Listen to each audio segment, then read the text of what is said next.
Bonjour à toutes et à tous, et ravi de vous retrouver.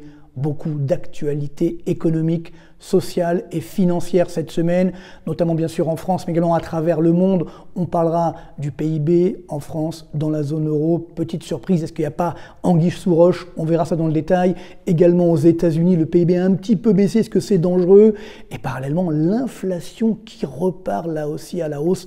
En particulier chez nous, tenez-vous bien, les prix à la consommation ont très fortement augmenté dans la zone euro et en France ces derniers mois. Et oui, ça tranche avec ce qu'on nous a bien voulu nous dire en nous disant, l'inflation est morte, tout va bien. Ben non, ça continue d'augmenter. Donc là, c'est évidemment très dangereux. Également beaucoup de plans sociaux qui se multiplient.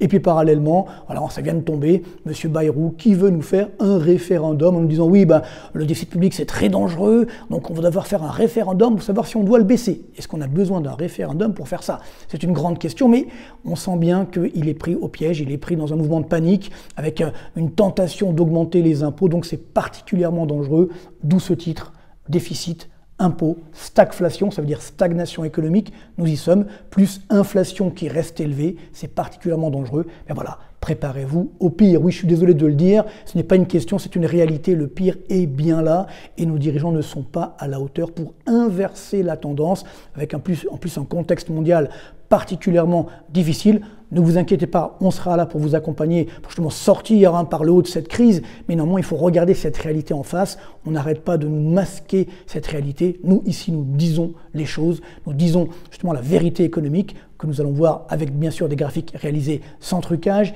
Il y aura également, comme d'habitude, la question de la semaine. Cette semaine, on va parler du pétrole, le pétrole qui a pas mal baissé. Est-ce que c'est une bonne nouvelle? Est-ce que c'est justement là aussi, ça va faire baisser l'inflation ou pas? On verra ça tout à l'heure dans le détail. Est-ce que ça va durer également? Et puis bien sûr, on terminera par la bonne nouvelle de la semaine. C'est compliqué à en trouver, mais on en a trouvé une. Elle ne concerne pas forcément l'économie française, quoique. Je vous garde la surprise pour tout à l'heure. Mais on commence tout de suite avec un graphique assez incroyable. En fait, j'y pensais il y a quelques semaines et puis je dis tiens, je vais regarder les chiffres parce qu'ils ne sont pas toujours mis à jour. Et là, ça y est, ils viennent d'être mis à jour, tenez-vous bien, les chiffres de la natalité et de la mortalité en France. L'année dernière, on était quasiment au coude à coude. Voici les chiffres du mois de mars. Tenez-vous bien, préparez-vous, c'est assez dramatique. Donc la courbe bleue, c'est le taux de natalité, le nombre de naissances pour 1000 habitants. Voilà, ça ne cesse de s'effondrer. Vous voyez qu'on était sur des niveaux de quasiment 15 dans les années 80. Ça baisse, ça baisse. Et là, regardez bien, chiffre du mois de mars. 9,2 naissances pour 1000 habitants. Et de l'autre côté, du côté de la mortalité, ça a un petit peu augmenté, mais non, ça se stabilise. 9,4 décès pour 1000 habitants. Vous l'avez compris, la natalité passe sous la mortalité. Donc, ce qui veut dire que la population française est en train de baisser. C'est évidemment du jamais vu et ça, c'est très dangereux. Ça montre l'ampleur des dégâts, l'ampleur de la défiance des Français, et notamment des jeunes, sur l'avenir. Ils ne font plus d'enfants parce qu'ils n'ont plus confiance justement dans notre France, dans notre douce France, qui n'est plus si douce que ça, avec des dirigeants qui malheureusement prennent les mauvaises décisions, et dans tout point de vue, évidemment, d'un point de vue économique, social, sociétal, et c'est ça qui est extrêmement inquiétant, plus un pouvoir d'achat qui baisse, un chômage qui augmente, c'est ça que nous voulons laisser à nos enfants. Voilà pourquoi ils ne font d'ailleurs plus de bébés. C'est évidemment particulièrement dramatique. Et les conséquences de cette baisse de la natalité sont très lourdes. J'en ai mis quelques-unes ici. D'abord, si la population baisse avec également moins d'enfants, eh bien ça veut dire moins d'activité économique, hein, c'est mécanique. Parallèlement, s'il y a moins d'activité économique, il y a plus de chômage, le chômage augmente, c'est déjà en train d'être le cas. On voit ces plans de licenciement qui se multiplient, on en parlera tout à l'heure. On a également, parallèlement, plus de difficultés pour financer les retraites. Là aussi, on n'en parle plus trop, mais le système de retraite par répartition n'est absolument pas financé, en particulier dans le secteur public. Mais là, évidemment, avec le nombre d'enfants qui se réduit, donc dans 20 ans, ça sera encore plus difficile pour financer notre retraite. Mais on marche sur la tête. On est vraiment aujourd'hui au bord du gouffre et on ne veut pas regarder cette situation. Et nous, on dit non, ça va aller, la retraite, non, il n'y a pas de déficit, tout va bien. Attendez, il y a 80 milliards d'euros chaque année de déficit des retraites du secteur public. Comment peut-on dire qu'il n'y a pas de déficit? C'est incroyable. Mais voilà, on se voile la face comme d'habitude. Parallèlement, eh bien, si la population baisse, on risque d'avoir une poursuite de la baisse des prix immobiliers qui ont déjà bien baissé. Ça se stabilise depuis quelques jours, quelques mois du moins, à Paris notamment, mais ça va repartir là aussi à la baisse. Et si, là aussi, il y a moins de bébés, il y a moins d'enfants, parallèlement, on se rend bien compte que là aussi, on aura moins besoin d'immobilier, même si on a un besoin structurel, mais néanmoins, les prix risquent de baisser. C'est ça qui est particulièrement dangereux.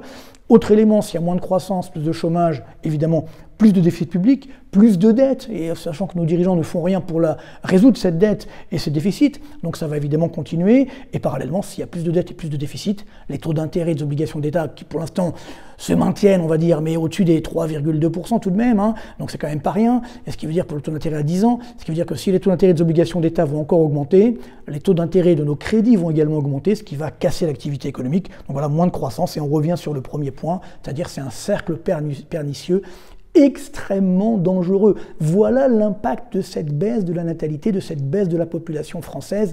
C'est du jamais vu et ça devient évidemment extrêmement inquiétant. Ça montre encore une fois l'ampleur des dégâts et moi l'absence de réponse de nos dirigeants est assez incroyable. Alors quand je dis l'absence de réponse, c'est vrai qu'il y a quelques jours, M. Bayrou nous a dit « Ouh là là, non, ça va très mal, j'ai un Himalaya de difficultés. » Ouh là là, alors Himalaya, il nous dit « Oui, mais c'est une chaîne de montagnes. » C'est bien, okay, on avait compris, on le savait, et il nous dit « Oui, ça y est, il y a deux grands défis massifs, donc une production trop faible et une dette écrasante. » Hein. Alors, ça a été une interview qu'il a fait dans le JDD, je le cite, c'est évidemment les sources, et parallèlement, donc il nous dit il faut que tous les Français soient mis à contribution. Voilà.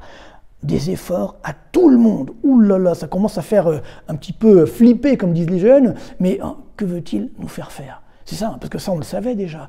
Quelles sont les mesures annoncées, quelles sont les mesures qu'il va prendre. Et donc, il nous a sorti de son chapeau, voilà, l'idée d'un référendum. Alors déjà, il y a un petit problème technique, c'est que c'est le président de la République qui décide du référendum, mais bon, admettons, il propose, peut-être que M. Macron disposera et acceptera ce référendum, mais surtout, c'est très bien de faire un référendum, et on est tous d'accord. On veut tous plus de croissance, moins de chômage, moins de dettes, moins de déficit. Je pense que tout le monde est plus ou moins d'accord, donc c'est pas une question, ça, mais justement, quelles vont être les questions ? Est-ce qu'on va augmenter les impôts ? Et lesquels ? Est-ce qu'on va baisser les dépenses publiques? Et lesquelles, encore une fois? Et admettons que la réponse soit non, parce que si on dit aux Français, on va vous augmenter vos impôts, à mon avis, ils ne vont pas être d'accord. Donc là aussi, si le non l'emporte, imaginez la réaction des investisseurs. Là, les agences de notation ne pourront plus dire « Ah ben non, on ne note pas, on est sympa, etc. » Non, là, il faudra dégrader, les taux d'intérêt vont exploser, ce qui va casser l'activité économique. Non, encore une fois, c'est simplement ce que j'ai un grand enfumage, hein, ce référendum. On essaye simplement de gagner du temps. Et comme je le dis souvent, ce n'est pas sérieux. On en reparlera en fin de vidéo. Vous verrez tout à l'heure, parce que je tiens évidemment mes promesses. Et parallèlement, moi, ce qui m'inquiète vraiment, c'est que tous les Français sont en train de lancer un cri d'alarme, disons le mot, que ce soit les ménages, les entreprises, les chefs d'entreprise, les grands patrons, comme on les appelle. Alors les ménages, indice de confiance en berne, indice INSEE, hein, les perspectives de chômage explosent, les ménages sont conscients de ce qui est en train de nous arriver. Les dirigeants français, non. Donc, évidemment, ça c'est très dangereux pour la stabilité sociale et sociétale. Les entreprises, record de faillite d'entreprises, et comme vous le savez, multiplication des plans sociaux. On a vu, bien sûr, ArcelorMittal, on en a parlé la semaine dernière. On a vu l'enseigne de textile Jennifer qui est en liquidation judiciaire. Et là, maintenant, ST Microelectronics. Donc, même dans le domaine, effectivement, donc, de la high-tech, entre guillemets, ça commence à aller mal. Des plans de licenciement, des plans sociaux. Ça veut dire que toute la France est concernée, bien entendu, et ça ne va pas s'arranger. Et moi, ce qui m'inquiète beaucoup, c'est que, habituellement, les grands patrons français, vous savez, ils ne parlent pas trop. Bon, c'est un peu logique, puisque 80% des profits des grandes entreprises françaises sont faits à l'étranger. Donc, bon, finalement, ils arrivent à compenser avec ce qui se passe à l'étranger. Mais là, même sur les 20%, ils nous disent, est-ce qu'on va vraiment rester en France? Ça, c'est quand même très inquiétant. Alors, je vous mets quelques exemples, bien sûr. LVMH, Bernard Arnault, qui ne parle jamais. Il est quelqu'un presque de timide, entre guillemets. Et là, il est monté au créneau. On a évidemment l'ensemble des dirigeants. Donc, Michelin, là aussi, Total, Stellantis, Renault, Dassault. C'est assez incroyable. Il y a vraiment un mouvement qui est en train de s'installer aujourd'hui, et donc ça veut dire que plus de licenciements demain, plus de plans sociaux, moins d'activités, plus de chômage. Donc de quoi se plaignent-ils? Évidemment, une économie française complètement exsangue, qui ne s'est pas modernisée, également de la réglementation européenne de plus en plus complexe. On dit oui, on va décomplexifier. Regardons, est-ce que c'est moins complexe? Non, c'est au contraire, c'est l'inverse. Ce que j'appelle le mourir guéri, c'est-à-dire nous on a tellement de réglementation, donc on respecte, mais on est mort. Donc ça ne sert pas évidemment à grand-chose. Et pour synthétiser, j'ai pris la déclaration du patron d'Airbus, qui lui aussi plutôt est habituellement réservé. Voilà, trop de charges, trop de règlements, trop de contraintes, trop de taxes. Voilà, c'est tout simplement, et j'ai envie de dire, pas assez de croissance, pas assez d'activité, et donc trop de chômage. Voilà pourquoi. Et ceux qui nous disent, oui, on va tout casser, je me toutes les semaines dernières, je faisais un débat sur LCI, on veut réquisitionner les entreprises. Non, mais attendez, non, on n'est pas en URSS, espérons qu'on ne le deviendra jamais, bien entendu, sinon il faudra partir, c'est sûr. Mais néanmoins, vous vous rendez compte, c'est quoi cette tentation du chaos? C'est extrêmement dangereux. Et malheureusement, nos dirigeants, on a l'impression qu'ils ne font rien pour stopper cette hémorragie. C'est ça qui est extrêmement dangereux. Alors, qu'est-ce qu'on peut faire? Comment l'économie française va s'en sortir? Parce que là, soyons honnêtes, elle est complètement bloquée. Comme vous le savez, il n'y a pas de majorité vraiment à l'Assemblée nationale. Donc pourquoi on survit? Pourquoi l'économie française survit? Parce que pour l'instant, les agences de notation, j'en parlais tout à l'heure, elles ne font pas leur boulot. Elles ne disent, oui, non, on ne va pas dégrader l'un de la France. Ou alors encore mieux, Moody's a dit, non, finalement, je m'abstiens, je note pas. Ni dégradation, ni maintien, je note pas. Voilà, c'est trop compliqué, je ne sais pas trop quoi. Attendez, mais pourquoi on les paye finalement? Pourquoi elles sont là? Non, ce n'est pas sérieux encore une fois. Donc, que va-t-il se passer? C'est pas compliqué, je pense que ça sera sûrement au mois de septembre, donc il y aura de nouvelles élections législatives, parce que là on ne pourra pas prendre des vraies mesures pour justement sauver l'économie française.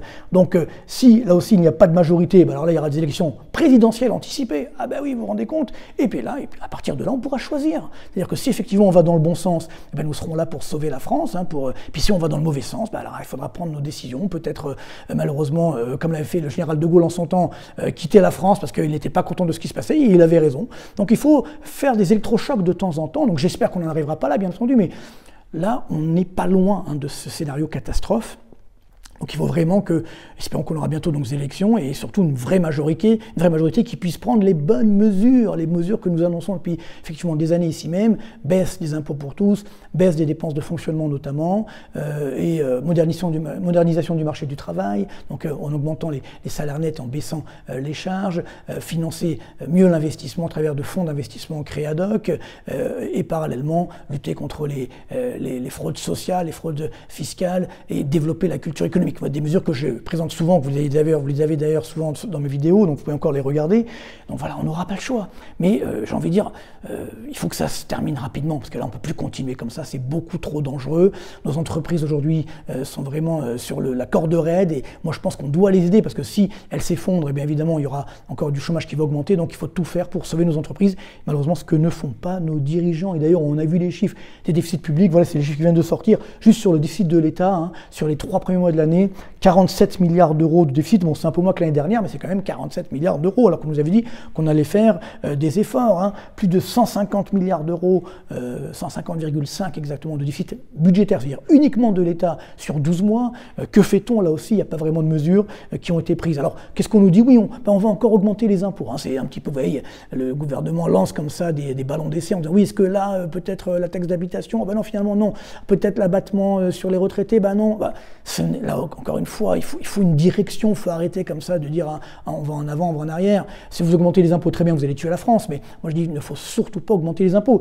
Et justement, je vous ai mis les chiffres de l'INSEE qui viennent de sortir sur le 4e trimestre 2024, sur justement la pression fiscale qui pèse sur la France au sens large. Donc si on prend tout ce qui est donc impôts, taxes et cotisations, ça fait 1314 milliards d'euros, on a 475 milliards à peu près de cotisations et 840 milliards quasiment donc d'impôts et taxes. 840 milliards d'euros par an. C'est quand même pas rien. On ne peut pas dire qu'on ne paye pas d'impôts en France. Vous avez effectivement ici donc les variations. Vous voyez, depuis 2021, 20,3% d'augmentation. Donc on se rend bien compte qu'il n'y a pas de baisse, malheureusement, de la pression fiscale. Voilà, au total, c'est 1496,2 milliards donc, de recettes publiques au sens large. Si vous voulez regarder le détail, vous voyez, la TVA aussi, on ne le sait pas. C'est à peu près 208 milliards d'euros chaque année. Donc ce n'est pas rien. On veut encore l'augmenter. Non, il faut arrêter cette tentation d'augmenter les impôts. Il faut même effectivement les baisser. Alors je vous ai quand même mis le tableau, parce que là aussi l'INSEE a révisé ces chiffres à la marge sur les dépenses, donc les dépenses évidemment totales. Vous voyez ce chiffre assez incroyable. Il est inquiétant. 1666 milliards d'euros donc de dépenses publiques. Ce n'est pas un bon chiffre. Bref, on ne va pas rentrer dans la superstition, mais bon, néanmoins, on se rend bien compte. Là, ils ont révisé un petit peu à la baisse pourtant, mais voilà, c'est quand même un chiffre qui est évidemment énorme, avec bien sûr, si on regarde l'ensemble des prestations et transferts sociaux, 745 milliards à peu près, 540 milliards juste pour les dépenses de fonctionnement, 32,4% du total. Les dépenses de fonctionnement, c'est là où évidemment il faut, je dirais, toucher, il faut réduire ces dépenses de fonctionnement massivement. Je l'ai expliqué notamment dans mes dernières vidéos, donc je vais pas y revenir. Je vous ai juste mis ce tableau pour avoir les chiffres tout frais, révisés par l'INSEE, qu'on ne me dise pas, oui, mais les chiffres sont pas exacts. Non, voilà, ça c'est les chiffres qui viennent de sortir. Alors attention, hein, la troisième ligne, c'est la somme des deux premières. Ouais, il y a 0,1 point d'écart, c'est les arrondis, mais finalement, à la fin, ça fait bien 100. Hein, donc voilà, je tiens à le préciser. Alors, sur ce, évidemment, on connaît les mesures à prendre, mais on a eu ce chiffre du PIB, bizarroïde. Bon, on s'y attendait, hein. Je vous l'avais dit la semaine dernière, vous avez dit, bon, l'INSEE, de toute façon, elle ne voudra pas mettre 2 trimestres consécutifs de baisse du PIB, et on avait eu moins 0,1% au 4e trimestre 2024, et comme par hasard, on a eu plus 0,1% au premier trimestre 2025, c'est formidable. 0,8%, c'est en glissement annuel, ça se stabilise. Donc c'est vrai que tous les indicateurs avancés avaient dit que ça allait baisser, c'est une petite hausse de 0,1. On a l'habitude, hein, on s'y attendait globalement, d'ailleurs c'est pour ça qu'on fait plus d'effets d'annonce. Par contre, si vous regardez le détail des chiffres, alors là, ça va faire mal. Tenez-vous bien, soyez bien assis, parce que là, c'est quand même assez incroyable. Donc voilà là, le chiffre du PIB français, donc 0,1%. Par contre, qu'est-ce qui a boosté le PIB? Comme par hasard, la formation de stocks. Bah tiens, on a stocké, très bien. Mais si vous enlevez les stocks, eh bien voilà, regardez bien la baisse du PIB, c'est une chute sur un trimestre, 0,4% de baisse du PIB hors stock. Voilà la réalité. J'ai vérifié, hein, depuis 2000, pour avoir une telle décroissance hors stock, il n'y a eu que 3 exemples. Évidemment le Covid, mais là c'était particulier, le premier trimestre 2014 et la récession de 2008-2009. Ouais, c'est quand même assez particulier. Donc voilà l'état effectif, parce que c'est pas avec des stocks qu'on fait de la croissance, hein, mais voilà l'état effectif intrinsèque de l'économie française, moins 0,4% de baisse du PIB hors stock. Évidemment, personne n'en a parlé. C'est vrai qu'enlever les stocks, c'est un peu compliqué, mais bon, c'est ça la réalité économique. Encore une fois, on est là pour vous dire les choses, et les choses sont là. C'est-à-dire qu'on a bien cette baisse du PIB français, donc de 0,4% au cours du premier trimestre 2025. Regardez le détail des chiffres.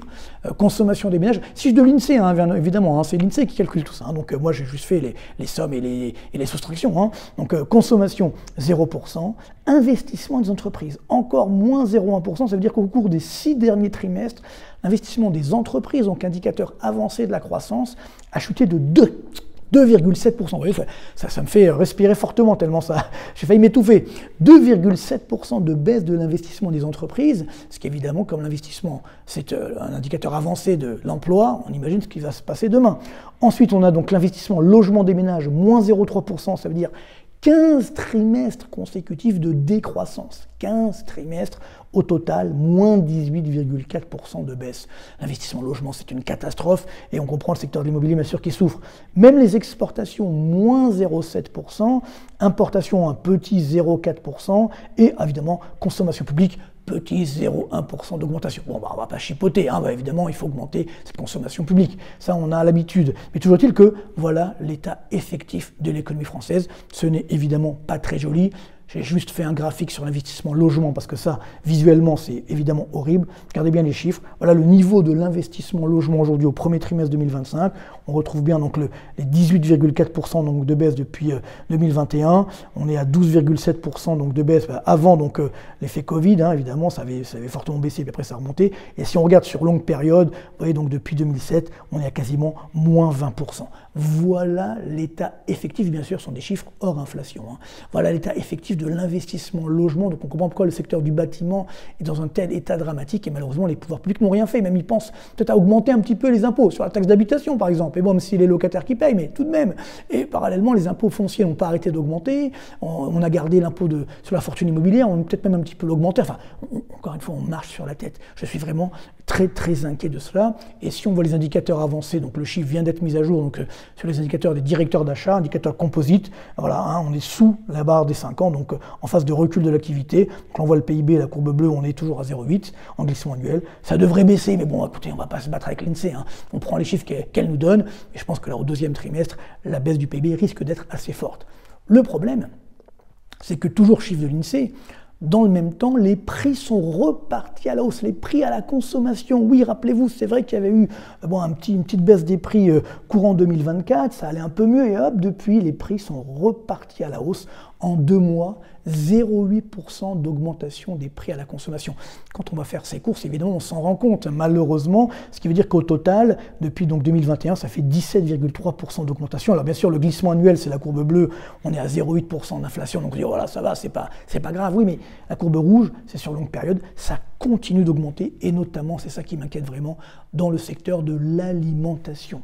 Regardez bien, 1,6% d'augmentation en 4 mois. Ça, c'est quand même une grosse arnaque. Parce qu'on nous avait promis que ça y est, c'était fini, l'alimentation n'allait plus augmenter, les prix du monde n'allaient plus augmenter. 1,6% en 4 mois. 24% depuis janvier 2021. Non, franchement, on ne peut pas continuer comme ça. Donc, il y a bien un problème quelque part, sachant que les prix des matières premières au niveau mondial ont quand même plus ou moins baissé, et on n'a pas de répercussions. Donc là aussi, c'est le consommateur qui paye. Si en plus il y a des droits de douane demain, ça ne va pas évidemment arranger les choses, mais toujours est-il qu'on se rend bien compte que là, il y a ce risque de stagflation. Ça veut dire stagnation économique et inflation élevée. On a également ça au niveau de la zone euro. C'est vrai que ça c'était la bonne surprise la semaine dernière, là aussi, bon, notamment grâce à la France, mais pas seulement. 0,35% d'augmentation du PIB de la zone euro, vous voyez, au premier trimestre 2025. Là aussi, on ne s'y attendait pas. Les indicateurs avancés donnaient une baisse. Finalement, ça a une hausse de 0,35. Tant mieux. Alors, qui a tiré la croissance?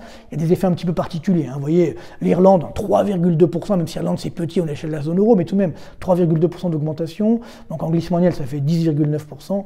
Espagne, 0,6, ça ralentit l'Espagne tout de même. La Lituanie, la Belgique, nos amis belges, bravo, 0,4%. Bon, là aussi, il y a peut-être un effet de dette qui a joué. Zone euro, 0,35. L'Italie, 0,3. Et ensuite, évidemment, l'Allemagne, 0,2. Donc, elle a fait moins 0,2 le trimestre d'avant. Donc, elle évite également la récession. Je crois que David Copperfield aussi, il est passé de l'INSEE, puis à Eurostat aussi, mais bon, c'est pas grave. Autriche, Pays-Bas, Estonie, Finlande et la France 0,1. Alors, vous voyez, par rapport aux autres pays qui sont à 0,1, c'est là où il y a le glissement annuel le plus faible. Donc, évidemment, la France, toujours lanterne rouge, malheureusement, de la zone euro. Et donc, le problème, c'est que si on regarde les indicateurs avancés, alors, est-ce qu'ils sont fiables? C'est tout le problème. On ne peut plus s'y fier, justement, quand on voit les problèmes de l'INSEE et d'Eurostat. Mais néanmoins, l'indicateur des directeurs d'achat, le chiffre vient de sortir ce matin. Donc, on est bien en stagnation économique. Là, c'est le PIB en bleu. Il devrait revenir vers une croissance zéro. Le problème, c'est que dans la zone euro aussi, les prix ont fortement augmenté ces derniers mois. Regardez bien, sur 3 mois, les prix ont augmenté de 1,7%. Ah oui, ça commence à devenir dangereux. Oui, on voit même cette courbe-là, hop, ça remonte très fortement. Donc en 3 mois, ça veut dire 22,3% depuis janvier 2021. Donc c'est vrai que l'inflation, elle est autour des 2,2%, ça se stabilise, mais c'est néanmoins au-dessus de l'objectif de la Banque Centrale Européenne. Donc elle aura du mal à baisser les taux. Mais ce qui compte, c'est la tendance récente. Vous voyez, quand la BCE dit non, ça y est, l'inflation, c'est fini, on n'aura plus, ben non, ça continue d'augmenter. Et qui paye, évidemment, ben c'est le consommateur. Donc c'est très dangereux pour la consommation. Et même si vous regardez sur l'indicateur, regardez la courbe rouge ici, donc hors énergie et produits alimentaires, on est à 2,7% d'inflation. Donc même si on enlève les effets énergie et alimentation, donc l'inflation intrinsèque, ben là c'est extrêmement dangereux également. Donc la BCE ne pourra pas encore baisser les taux d'intérêt. Donc là aussi, je pense qu'on aura du mal à avoir des nouvelles baisses des taux d'intérêt. Donc danger sur cette stagflation qui est là en France et dans l'ensemble de la zone euro. Alors si dans la zone euro, on a une bonne surprise d'augmentation du PIB, aux États-Unis, c'est l'inverse. On a eu une mauvaise surprise avec la baisse du PIB américain. C'est vrai qu'on s'attendait à un ralentissement, mais pas à ce point-là. Donc voilà, la baisse trimestrielle, moins 0,06% donc de baisse, qui veut dire en données annualisées, moins 0,3%. C'est le chiffre qu'on a souvent eu, parce que les Américains annualisent les chiffres trimestriels. Bon, c'est un détail statistique. Vous voyez que c'est donc la première baisse depuis le premier trimestre 2022. Donc ça peut paraître très inquiétant. En fait, à quoi est due cette baisse du PIB américain? Elle est due à l'explosion des importations. Oui, parce qu'en fait, les importations, ça contribue négativement à la croissance. Ça veut dire que quand les importations augmentent, ça vient réduire le PIB américain. Ce qui veut dire que si on enlève l'effet importation, il y a eu une croissance de plus de 4% annualisée aux États-Unis. Et oui, qu'est-ce qui s'est passé? Regardez bien ce chiffre incroyable, 41,3% d'augmentation annualisée des importations. Et oui, en anticipation des droits de douane, beaucoup d'entreprises américaines ont justement augmenté leurs importations de produits notamment chinois pour justement éviter les droits de douane. Donc c'est ce qui a fait exploser ces importations, c'est du jamais vu, bien quasiment, bon, à part évidemment pendant les périodes du Covid, etc. Mais néanmoins, cette explosion des importations, mécaniquement, est venue donc réduire le PIB américain. On voit que les exportations, la courbe bleue, ont légèrement augmenté, mais néanmoins, c'est vraiment ce problème qui a réduit le PIB. Par contre, si vous regardez la demande intérieure, là c'est très différent. Vous voyez, que ce soit l'investissement des entreprises, ça a augmenté donc de 9,8% en variation annualisée, et la consommation de 1,8%. 0,8%. Donc la demande intérieure reste bonne pour le moment aux États-Unis. Ça va pas forcément durer, mais on voit bien que ce chiffre de baisse du PIB est dû à l'explosion des importations liées justement aux droits de douane. Donc est-ce que ça va durer? C'est la grande question. Et c'est vrai que hier, on a eu un chiffre un petit peu inquiétant sur l'indicateur composite des directeurs d'achat, voyez, qui est tombé à 50,6. Vous voyez, on se rapproche de la barre des 50. Ça, c'est inquiétant. Voilà la croissance américaine, la courbe bleue, indicateur avancé. Ça veut dire que ça pourrait encore ralentir aux États-Unis. Ils devraient éviter néanmoins la récession parce que justement, il y a de la dynamique intérieure. Il y a les salaires qui continuent d'augmenter à quasiment 4% par an, le taux de chômage à 4,2%. Donc pour l'instant, ça résiste. Maintenant, il va falloir faire attention à ce que le dollar arrête de baisser. Parce que si le dollar baisse, ça va générer une augmentation de l'inflation importée. Et là aussi, aux États-Unis, ça veut dire risque de stagflation. Quasi-stagnation économique et inflation élevée. Donc, M. Trump, à vous de jouer.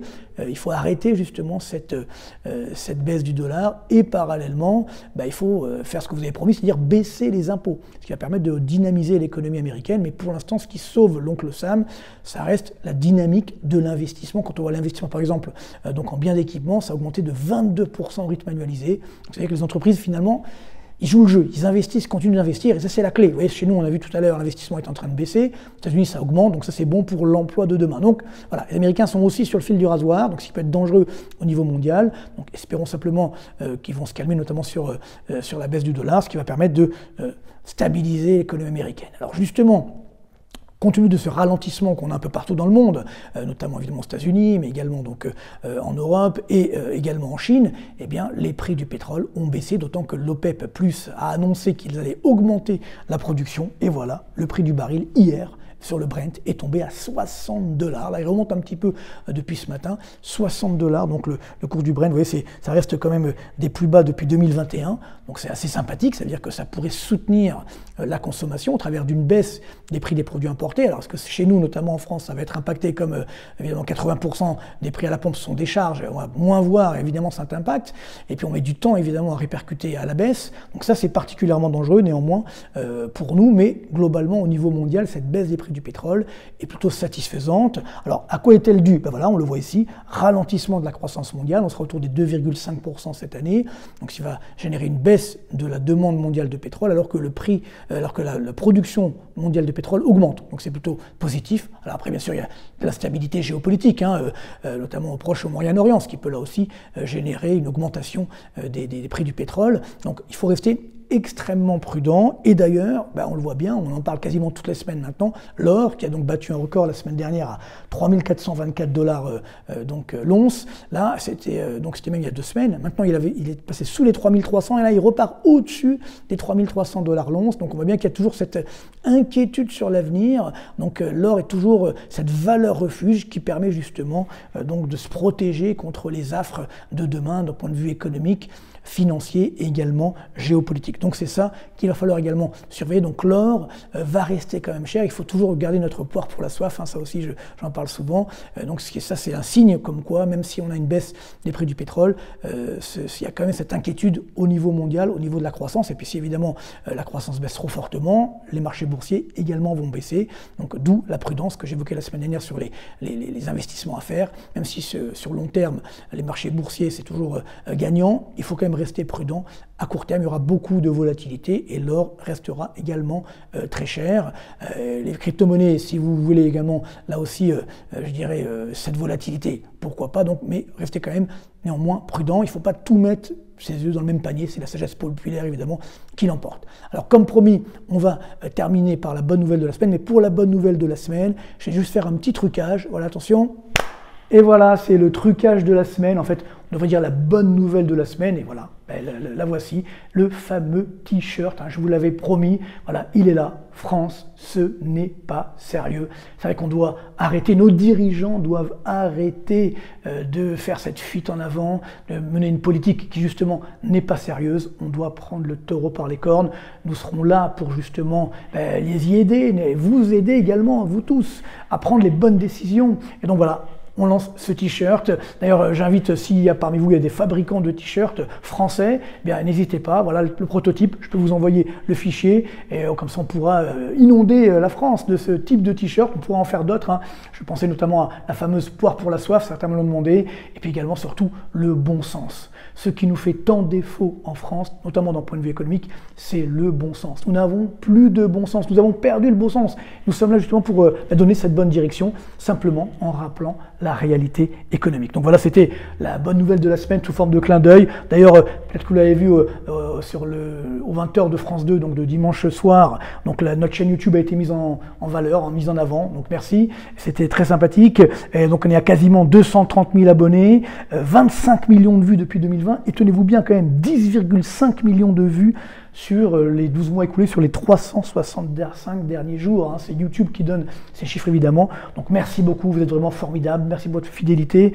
Et maintenant évidemment on va pouvoir continuer, je pense, à développer cette chaîne, à développer justement la bonne parole économique, la vérité économique. Et je le dis à chaque fois, la vérité économique finira toujours par l'emporter, quelles que soient les pressions. Je ne peux pas trop vous dire, alors ça me dit non, n'en dites pas trop, etc. Non, pour l'instant je n'en dis rien, je le dirai, j'en parlerai quand je pourrai, je vous rassure, mais je suis persuadé que de toute façon, nous sortirons par le haut, quoi qu'il arrive, et nous réussirons à sauver la France tous ensemble contre ceux qui veulent lui faire du mal. Donc merci encore, donc merci pour vos pouces vers le haut, pour vos likes, c'est formidable, encore une fois, pour vos messages, j'y réponds à chaque fois justement, c'est important pour moi, ça me fait chaud au cœur, ça me permet justement d'avancer, de continuer, c'est du travail, c'est du boulot, mais je tiens absolument à rester avec vous, à garder le contact toutes les semaines pour justement vous donner ces arguments économiques. Ceux qui veulent les slides, évidemment, vous pouvez vous abonner premium, je vous enverrai ensuite les slides par message, sachant que pour vous envoyer donc votre mail, vous pouvez le passer par marctoiti.com. Voilà, il y a également la newsletter sur marctoiti.com, c'est pour ceux qui le souhaitent. Voilà, je ne peux que vous remercier chaudement. Merci encore. Donc, portez-vous bien, bonne continuation et à très bientôt.